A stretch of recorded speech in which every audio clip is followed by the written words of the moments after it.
The Global Plastics Treaty, drafted by the United Nations Environmental Assembly, is crucial for future environmental goals. After concluding negotiations in Busan, South Korea on Sunday, UN negotiators agreed on a legally binding accord to tackle plastic pollution. Supported by scientists, the treaty aims to end plastic pollution by 2040 through strong scientific research and global cooperation. I think it's a known fact that developed countries are the major contributors to plastic waste pollution around the globe. Now the whole world has taken this in notice and people are becoming aware. So I think stricter implementations of rules and regulations will help solving the problems of plastic waste by reducing the production and helping people becoming more aware. And the treaty will be more binding on people to act on a certain and a right direction. So I think this treaty is very much required to solve the future crisis of plastic waste. Each year, over 400 million tons of plastic are produced globally, with plastic use quadrupling in the past 30 years. The UN reports that daily, the equivalent of 2,000 garbage trucks of plastic are dumped into oceans, rivers, and lakes. Less than 10% of plastic is recycled, while most ends up in landfills or is burned, further polluting the environment.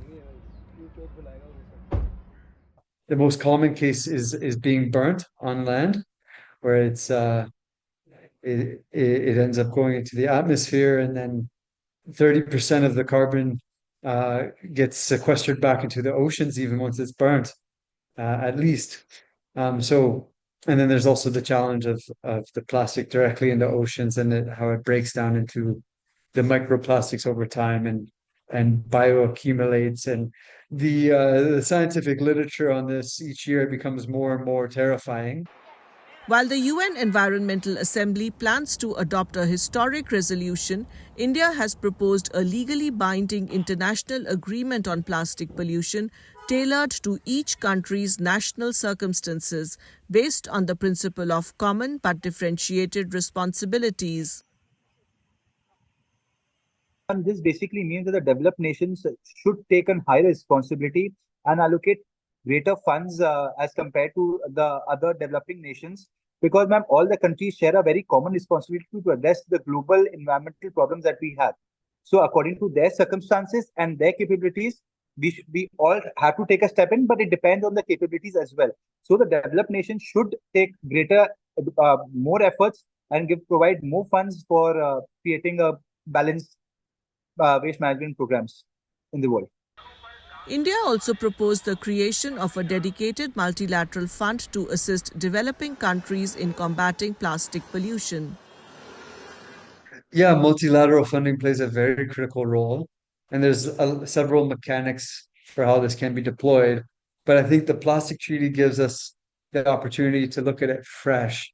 I was just reading an article the other day that said only 3.5% of development finance actually reaches the beneficiaries at the base of these supply chains. So I think what's fundamental is looking at new innovative ways, new innovative structures for doing this.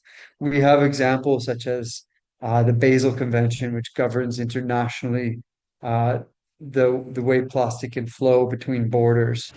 According to a study in the journal Nature, India, along with China, Germany, and the US, is a major contributor to global plastic pollution, producing around 9.3 million metric tons of plastic emissions annually.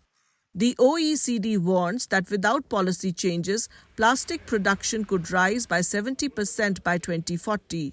A global plastic accord is crucial to prevent the world from choking on plastic.